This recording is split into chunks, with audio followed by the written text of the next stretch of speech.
عزیز طلباء و طالبات، السلام علیکم۔ گزشتہ لیکچر میں ہم نے ذوق کی جو قصیدہ نگاری ہے اس پر کچھ روشنی ڈالی تھی۔ ذوق کا تعارف بھی اس کے ساتھ ہم نے دیکھا تھا۔ نصاب میں شامل ذوق کا جو قصیدہ ہے درمدہ بہادر شاہ ظفر، اس کا آج ہم مطالعہ کرنے کی کوشش کریں گے، اس کو سمجھنے کی کوشش کریں گے۔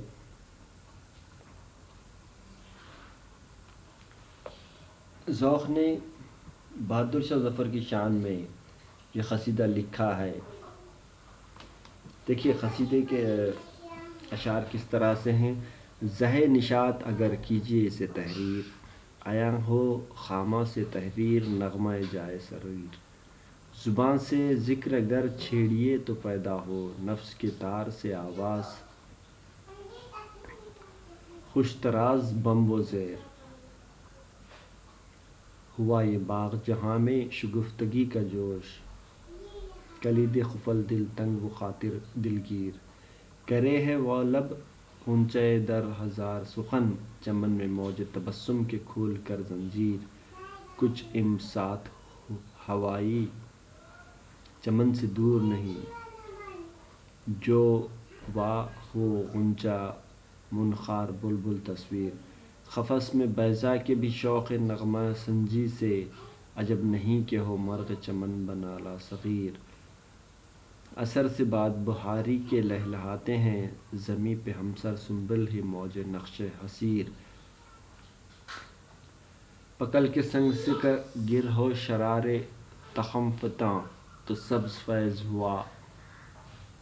سبز فیض ہوا سے ہو وہ برنگ شیر۔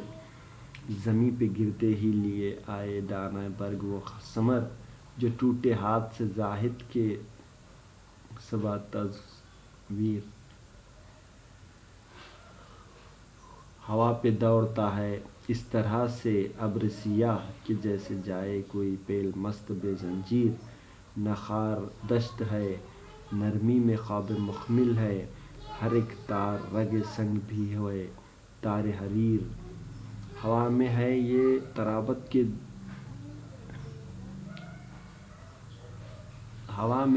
طراوت کے دو گلچن بھی، برستا اٹھتا ہے آتش سے مثل ابر مطیر۔ یہ آیا جوش میں باران رحمت باری، کہ سنگ سنگ میں سنگ یدا کی ہے تاثیر۔ ہر ایک خار ہے گل، ہر ایک گل ایک ساغر عیش، ہر ایک دشت چمن ہر چمن بہشت نظیر۔ ہر ایک قطرہ شبنم گہر کی طرح خوش آب، ہر ایک گہر شب چراغ پر تنویر۔ کرے ہے صبح شکر خدا خنداں اس مزے کے ساتھ، کہ جس طرح بہم آمیختہ ہوں شکر و شیر۔ سنوارتی ہے جو شام اپنی زلف مشکیں کو، سوا دمشق خطن پہ ہے لاکھ آہ و گیر۔ نہال شمع سے ہر شب چنے گل شبو، بہار عیش میں گلچین کی طرح سے گلگیر۔ ہنسے چراغ تو ایسی ہنسی میں پھول جھڑیں، ہے سے رنگ کا آفتاب ہو تغیر۔ رہے ہو چرخ پہ ہر صبح جوں صبوحی کش، بائیں درازی ریش آفتاب ساغر گیر۔ عجب نہیں ہے کہ آرائش زمانے سے، حنائی پنجہ ہوں تاک و چنار و بید انجیر۔ چمن میں ہے یہ درختاں سبز پر چون، کہ زہر کھاتے ہیں سبزان خطہ کشمیر۔ نہ کیوں کہ دیکھ کے گلشن کو یہ پڑھوں مطلع، کہ آئی ہے نظر ایک قدرت خدائے قدیر۔ ظہور نرگس و گل جلوہ سمیع و بصیر، نسیم نکہت گل اطہر و لطیف و خبیر۔ اس طرح سے بڑے مشکل الفاظ میں ذوق نے بہادر شاہ ظفر کی تعریف کی ہے۔ انہوں نے مبالغہ آرائی سے کام لیتے ہوئے بہت ہی بڑھا چڑھا کر پیش کرنے کی کوشش کی ہے۔ ہم دیکھتے ہیں کہ ان پورے اشعار میں یہی بات ہمیں سمجھ میں آتی ہے کہ وہ بہادر شاہ ظفر کی مداح کر رہے ہیں، اور مداح کس انداز سے کر رہے ہیں۔ تو مداح کا جو انداز ہے وہ ایسا ہے کہ اس کو بہت بڑھا چڑھا کر وہ پیش کر رہے ہیں۔ اب اس مطلع میں، قصیدے کے اس مطلع میں اگر ہم دیکھیں گے تو ہمیں سمجھ میں آئے گا کہ بہت سے مشکل الفاظ ہیں جس کے معنی سمجھ لینی بہت ضروری ہیں۔ جیسا کہ زہے ہے تو اس کے معنی ہیں واہ واہ، شاباشی کرنا، نشاط کے معنی، خوشی کے، خامہ کے معنی، قلم، کلید خفل، فغل کی چابی، کلید خفل یعنی خفل کی چابی، امسات خوشی کو کہتے ہیں، پہلے سست ہاتھی یعنی سچائی کو بھی کہتے ہیں، تار حریر ریشم کا تار۔ اس طرح سے مختلف ایسے الفاظ ہیں جو بہت زیادہ مشکل ہیں۔ جائے سریر، قلم چلنے کی آواز جو آتی ہے اسے جائے سریر کہتے ہیں۔ والب غنچہ، بند ہونٹ جس سے ہم کچھ نہیں کہتے۔ منخار، چونچ کو کہتے ہیں۔ خواب مخمل، مخمل کی نازک، مسمل کی طرح نازک خواب۔ تراوٹ، ٹھنڈک پیدا ہونا۔ مطیر، برسنے والا۔ پر تنویر، روشنی سے پر۔ تصدق، صدقہ کرنا۔ اقول، عقل کی جمع۔ سہو، غلطی۔ نسخ، قاعدہ۔ نوح جبیں، ماتھا، پیشانی۔ پھر زرخا، وہ عورت جس کی آنکھیں نیلی اور سبز ہوں۔ فیل، فیل بھی ہاتھی کو ہی کہتے ہیں۔ ثنا، سنج، ثنا کرنے والا۔ تدویر، گول بنانا۔ گنج خطیر، کثیر یا ذخیر تعداد کو کہتے ہیں۔ تیشہ، ہڈیوں کا ایک اوزار جس سے لکڑی تھوڑی تھوڑی چھلی جاتی ہے۔ توقیر کے معنی ہے عزت کے۔ کہن، پرانا۔ کجک، کچک بھی ہاتھی کو کہتے ہیں۔ شرق، وہ سمت جدھر سے سورج نکلتا ہے، اور خرام کے معنی ہیں چال، متعدد۔ تو اس طرح سے بہت زیادہ مشکل الفاظ کا استعمال یہاں پہ ہم کو دیکھنے کو ملتا ہے، جس میں قصیدہ سمجھنے میں ہمیں کافی دقت ہوتی ہے۔ تو سب سے پہلے ہم نے اسی لیے اس کے الفاظ کے معنوں کو بتا دیا ہے، اس کی ہم تشریح کرنے کی کوشش کریں گے۔ اس تشریح سے ہم سمجھنے کی کوشش کریں گے ذوق نے اس قصیدے میں کس طرح سے انہوں نے بہادر شاہ ظفر کی تعریف کی ہے۔ تو قصیدے کے آغاز میں ہی وہ کہتے ہیں کہ شروعات اس طرح سے کرتے ہیں کہ واہ واہ کرتے ہوئے خوشی سے کوئی کچھ تحریر کرے تو قلم سے تحریر کرتے وقت ایک نغمے کی طرح آواز آئے گی اور کافی سریلی ہوگی، اور اگر زبان سے کوئی بات اس کو چھیڑے تو اسے بولنے میں مسرت ہوگی، خوشی ہوگی، اور یہ جو دنیا ہے یا اس کا جو باغ ہے، اس کی جو شگفتگی کا جوش ہے، یا یہ کہ دل تنگ ہے اور دل گیر ہے، بعض مرتبہ بند ہونٹ ہزار دروازے سخن کے کھول دیتے ہیں، یعنی کہ ہم کچھ زبان سے نہیں کہتے بلکہ تحریر کر کے بھی ہم ہمارے خیالات کو پیش کر سکتے ہیں، یا ہمارے جو جذبات ہیں، ہم کسی کے بارے میں کچھ کہنا چاہتے ہیں تو ہم تحریر کے ذریعے اس کو پیش کر سکتے ہیں۔ ایسا ایک خیال یہاں پہ ذوق نے پیش کیا ہے۔ موج تبسم کو کھول کر زنجیر میں کچھ ہوا چلتی ہے۔ موج تبسم کی زنجیر کو کھول کر کون سی ہوا چلتی ہے؟ چمن میں خوشی کی ہوا چلتی ہے۔ جس طرح بلبل کی چونچ گل پر تصویر میں دکھائی دیتی ہے، اسی طرح کالے بادل جس طرح ہوا کے ساتھ دوڑتے ہیں، جیسے مست ہاتھی بغیر زنجیر کے جھومتا ہے، نہ جنگل کا کانٹا مخمل کی طرح نرم ہے، ہر ایک تار ریشم کے تار کی طرح نازک ہے۔ مختلف مثالوں کے ذریعے بہادر شاہ ظفر کو یا ان کی شخصیت کو سمجھانے کی کوشش کر رہے ہیں۔ مست ہاتھی کہہ رہے ہیں، بغیر زنجیر والا مست ہاتھی کہا، پھر جنگل کے مخمل کی طرح تار، ریشم کی جو نازکی ہے اس طرح کی تار کی طرح کہا، اور ہوا میں وہ تازگی آ گئی ہے کہ آگ سے ابر برسنے لگا۔ اب یہ سب کیوں ہو رہے ہیں؟ ایسے حالات کیوں پیدا ہو رہے ہیں؟ چمن میں خوشی آ رہی ہے، پھر بلبل کی چونچ گل پر تصویر میں دکھائی دے رہی ہے، ایسے جو حالات آ رہے ہیں۔ اب دیکھیے شاعر اپنے مدعا کی طرف آ رہا ہے، یا وہ اپنے مداح کو یہاں پہ متعارف کرانے کی کوشش کر رہا ہے، تو اس سے پہلے یہ اس قسم کے حالات بتا رہا ہے. پھر آگے کہتا ہے کہ اللہ رحمت اس زور سے برسنے لگی ہے کہ ہر پتھر میں سنگ دیے تاثیر آ گئی ہے. جس روز بہادر سے ظفر کی پیدائش ہوئی ہے اس روز سے اللہ کی رحمت برسنے لگی ہے اور سنگ دیا کی تاثیر بھی آنے لگ گئی ہے. ہر ایک کا کانٹا بھی پھول بن گیا ہے. اب کانٹا بھی پھول بن گیا ہے یعنی کہ ہر ایک کی پریشانی دور ہو گئی ہے. ہر پھول ایک عیش کا پیالہ بن گیا. اور پھول کیسے بن گیا ہے؟ عیش کا پیالہ بن گیا. اور ہر جنگل چمن کی طرح لگنے لگا ہے. جنگل چمن کی طرح بن گیا ہے. جنگل میں دیکھتے ہیں کہ بے قاعدگی ہوتی ہے لیکن چمن قاعدگی کے ساتھ بنایا جاتا ہے، خوبصورت نظر آتا ہے. تو وہ کہہ رہے ہیں کہ اب جنگل بھی چمن کی طرح دکھائی دے رہا ہے اور ہر چمن جنت کی مثال کی طرح دکھائی دے رہا ہے. جنت کی طرح اور جو اور یہ چمن جو ہیں وہ کیسے دکھائی دے رہے ہیں؟ جنت کی طرح، جنت کی مثال دکھائی دے رہے ہیں. اور پانی کا ہر قطرہ شبنم موتی کی مانند دکھائی دے رہا ہے. پانی کا ہر قطرہ شبنم یا موتی کی طرح دکھائی دے رہا ہے. ہر گوہر یا موتی رات چراغ کے مانند دکھائی دے رہا ہے. رات میں جس طرح سے گوہر یا موتی چمکتے ہیں ویسے ہی دکھائی دے رہا ہے اور جس سے پوری دنیا روشن ہو گئی ایسا ہے. گوہر ہو یا موتی ہو، اس سے جو روشنی نکلتی ہے اس سے پوری دنیا روشن ہو گئی ہے، ایسا شاعر کا خیال ہے. آگے وہ کہہ رہے ہیں کہ محفل میں حقیقی جو طرفین ہیں ان سے وسعت پیدا ہو گئی ہے جس سے خوشی و سرور کا عالم پیدا ہو گیا ہے. جو محفل ہے، محفل میں سرور سطاری ہو گیا ہے. یہ تمام کیفیات جو ہو رہے ہیں اس کے پیچھے کی جو وجہ ہے وہ وجہ کیا بتا رہے ہیں؟ وہ تیرے صحت یابی کے حصول ہے. یعنی کہ تو جو بیماری سے اچھا ہوا ہے، بہادر شاہ ظفر جب بیمار ہو کر اچھا ہوتے ہیں اس وقت کا لکھا ہوا یہ قصیدہ ہے.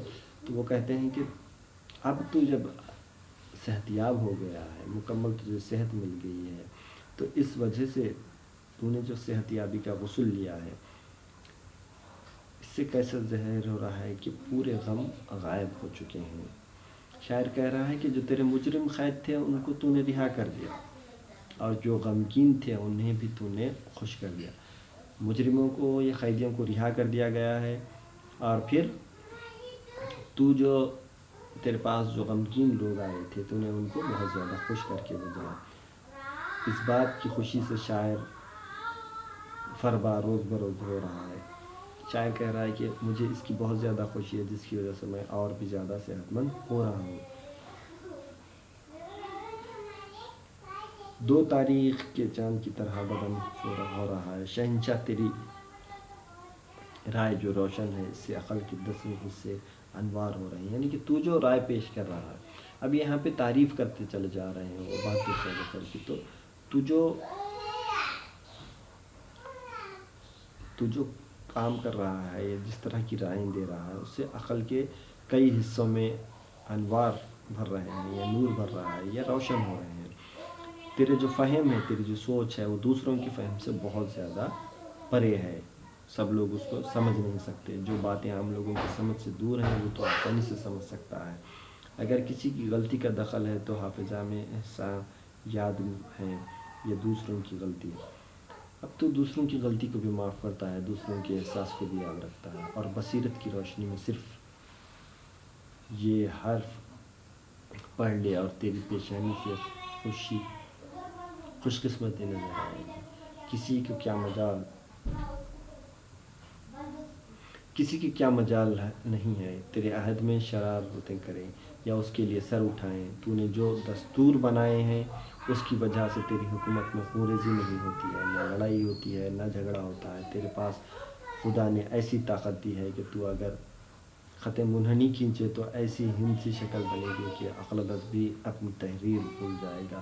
یہ سب مبالغہ آرائی کی باتیں ہم کو ذوق نے پیش کری ہیں. تو مبالغہ آرائی سے ذوق نے کام لیا. وہ کہہ رہے ہیں کہ عقلدست بھی اپنی تحریر بھول جائے. اگر تو کوئی خط منحنی کھینچے گا تو تیرے خط میں وہ روشنی ہے کہ ابن مخلد اگر اسے آنکھوں سے لگائے تو اس کی تحریر سرما بن جائے گی. شاعر نے اپنے بادشاہ کی تعریف اتنی بڑھا چڑھا کر کی ہے، اس کو زمین سے آسمان پر لے گیا، اور وہ کہتا ہے کہ بصیرت کی روشنی میں صرف اور صرف بصیرت کی روشنی میں صرف پڑھ لے اور تیری پیشانی سے خوشی نظر آئے۔ بصیرت کی اگر کوئی روشنی بصیرت کی ہے، یعنی کوئی دور کی نظر رکھنے والا ہے، وہ اگر دیکھے گا تو تیری پیشانی میں سے صرف خوش قسمتی ہی نظر آئے گی۔ تیرا گھوڑا اتنا تیز رو ہے کہ اس کی چال کو نیلی اور سبز آنکھوں والی عورت بھی نہ دیکھ سکے۔ اب نیلی اور سبز آنکھوں والی جو عورتیں ہوتی ہیں ان کی نظر تیز ہوتی ہے، ایسا کہا جاتا ہے۔ تو شاعر کہہ رہا ہے کہ وہ بھی تیرے تیز رفتار گھوڑے کو دیکھ نہیں پائیں گے۔ اس کی رفتار اتنی ہو کہ وہ ایک روز میں سورج نکلنے کی جگہ سے سورج ڈوبنے کی جگہ کو جا سکے۔ یہ بڑھا چڑھا کر یہاں پہ پیش کیا گیا ہے کہ تیرے گھوڑے کی رفتار کتنی ہے کہ ایک روز میں وہ سورج نکلنے سے سورج ڈوبنے کی جگہ پہ جا سکے۔ یہ بات ممکن نہیں ہے، لیکن اس کے باوجود شاعر نے یہاں بہت زیادہ مبالغہ آرائش سے کام لیا ہے۔ میں تیرے ہاتھی کی کیا تعریف کروں، اور اس کی حکایت کیا بیان کروں۔ میں تیرے ہاتھی کی بھی کیا تعریف، ابھی جیسا گھوڑے کی تعریف بیان کی، اب کہہ رہا ہے شاعر کہ میں تیرے ہاتھی کی کیا تعریف بیان کروں اور اس کی حکایت کیا بیان کروں۔ پہاڑوں پر چڑھنے والا ہاتھی، بڈھیوں کا اوزار جس سے لکڑی کو چلا جاتا ہے، ویسا ہاتھی، اور اس کے دونوں دانت صاف اور ایک جیسے۔ شریف لوگ اگر اس دنیا میں اس پر اگر کچھ نہ لکھیں تو کیسے جو ظفر بہادر شاہ ہے۔ تو شاعر ہاتھی کی تعریف بیان کرنے کے بعد کہہ رہا ہے کہ اگر تیری تعریف میں تجھ پر کچھ نہ لکھا جائے تو کیسے ممکن ہے، یہ ایسے کیسے ہو سکتا ہے۔ اور اگر دنیا میں شریف لوگ اس دنیا میں ہیں تو کچھ نہ کچھ تو تیرے نام پہ، تجھ پر، تیری شخصیت پر کچھ نہ کچھ تو لکھیں گے۔ ایسا ایک خیال یہاں پہ بہادر شاہ ظفر کے بارے میں ذوق نے پیش کیا ہے۔ وہ دین کو روشن کرنے والا ہے اور ہمیشہ اس پر خدا کا سایہ رہے، میں تیرے لیے کس طرح دعا کروں۔ آخر حصے میں دعا میں شاعر کہہ رہا ہے کہ میں یہ کیسے ظاہر کروں، دین کو روشن کرنے والا ہے تو، اور ہمیشہ تجھ پر خدا کا سایہ رہے گا، اس کا اختتام و خاتمہ نہیں ہو۔ اور وہ دعا کس طرح کر رہا ہے کہ تیرا خاتمہ اور اختتام کبھی نہ ہو۔ میں ثنا کرنے کا ذوق رکھتا ہوں اور میں تیرا مداح خواہ ہوں۔ میں خدا سے دعا بھی کرتا ہوں اور پھر تیری مداح بھی کرتا ہوں۔ میں تیرا غلام ہوں۔ شاعر کہہ رہا ہے کہ بادشاہ سے میں تیرا غلام ہوں، کئی سالوں سے فقیر ہوں، میں ہمیشہ دل سے یہ فقیرانہ دعا کرتا ہوں، اور میں ہمیشہ دل سے تیرے لیے فقیرانہ دعا ہی کرتا ہوں۔ جب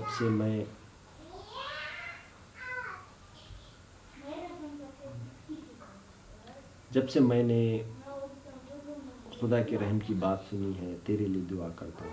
جب سے میں نے سنا ہے کہ خدا رحم کرتا ہے تو میں نے تیرے لیے دعا کی، چاہے زمین ہو یا پانی یا آسمان، تمام پر تیری حکومت رہے۔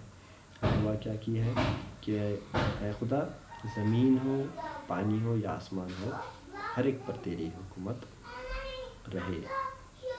اللہ تعالیٰ تجھے پوری دنیا کی حکومت دے، اللہ تعالیٰ تجھے پوری دنیا کی حکومت دے، دولت دے، بلندی دے، اور تجھے عزت بھی ملے۔ تجھے خدا قوی جسم دے، مزاج صحیح دے اور طویل عمر دے۔ اس طرح سے ذوق دعا کرتے چلے جا رہے ہیں بادشاہ کے لیے، بہادر شاہ ظفر کے لیے۔ اچھے اور زیادہ سپاہی دے، وسیع ملک دے اور کثیر تعداد میں اناج کا ذخیرہ دے۔ اور آخر میں ذوق کہہ رہے ہیں کہ اچھے اور زیادہ سپاہی ملے تجھے وسیع ملک ملے اور کثیر تعداد میں اناج کا ذخیرہ ملے۔ اس طرح سے ذوق نے مبالغہ آرائی سے کام لیتے ہوئے بڑھا چڑھا کر پیش کیا ہے۔ جب بہادر شاہ ظفر صحت یاب ہوتے ہیں تو ان کے اس میں ان کی شان میں یہ قصیدہ انہوں نے لکھا ہے، اور وہ کہتے ہیں کہ ایک ایک چیز تعریف کر کے بیان کرتے چلے جاتے ہیں، اور بہت ہی ہم دیکھتے ہیں کہ انہوں نے مبالغہ آرائی سے زیادہ کام لیا ہے۔ وہ کہتے ہیں کہ گھوڑے کی رفتار اتنی ہو کہ صبح سورج جہاں سے نکلتا ہے وہاں سے نکلے اور سورج جہاں ڈوبتا ہے وہاں چلے جائے، اتنی تیز رفتاری سے وہ کرے۔ ہاتھی کی بھی تعریف کرتے ہیں، سپاہیوں کی تعریف کرتے ہیں، پھر ان کے جسم کی تعریف کرتے ہیں، پھر آخر میں پھر وہ دعا بھی کرتے ہیں کہ پوری دنیا میں تمہاری حکومت قائم ہو، چاہے زمین ہو آسمان ہو، اور پھر کہتے ہیں کہ تجھے ہر جگہ عزت ملے، اچھے سپاہی اور زیادہ سپاہی ملے، اور کثیر تعداد میں اناج کا ذخیرہ بھی ملے۔ اس طرح کہتے ہوئے وہ اپنے قصیدے کے اختتام کرتے ہیں۔ شکریہ۔